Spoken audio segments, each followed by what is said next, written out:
Welcome to the Short Funk Podcast. I'm Tom Barbalet. Today, a really pressing question, one that no doubt some of our listeners will find truly fascinating. I've pondered associated with the Gangster movie, which really started with the Godfather series, kind of ended after Godfather 2, and was also picked up through Goodfellas. And I've been reflecting heavily because I purchased Goodfellas and Casino in order to have them in my, digital movie library. And I'm hesitant about purchasing the two Godfathers. They really don't capture the element that I want. They're still very much caught up in 1960s, 1970s, like dark, distant movies. Whereas certainly Goodfellas is part of a narrative that I can easily embrace, kind of chatty, fast-moving narrative that takes you in a variety of different directions. I would be amiss not to mention The Sopranos here. I think The Sopranos has its place, but as I go back and watch The Sopranos periodically, I find it infinitely more dated than Goodfellas. In large part because the interaction with technology, a lot of the cliches, the children, these kind of things all make me think of, the late 90s when I watch The Sopranos, no matter what other mood I'm in. And it goes up to, I think, about 2007, but in general, it kind of conveys that period of time perfectly.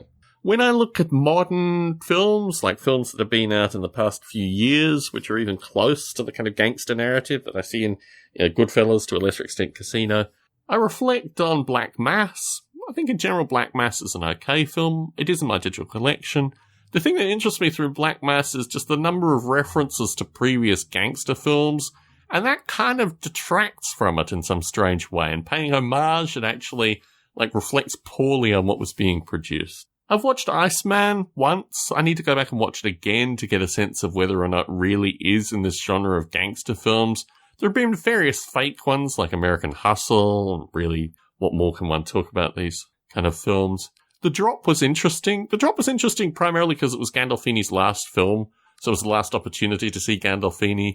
It's not really a traditional mob movie, but it does have elements, and I thoroughly recommend The Drop. I actually watched it with my wife, who used to be a Tom Hardy fan, and through watching The Drop, it was interesting because it was a true husband and wife style movie. I've seen The Drop twice. I own it actually on two platforms, which is particularly curious. Or maybe I only own it on one. No, I only own it on one platform. And when my wife and I watched it, we watched it on that platform again. It will be strange if these kind of films die out. I've got a few more that I need to watch that I've watched previously that didn't really have any impact on me, and thus I don't really feel a part of this category. You've got things like The Departed. You've got things like A Bronx Tale, which really is a bit of a travesty. So in general, I like the based on a true story style gangster movies, which are always the interesting ones.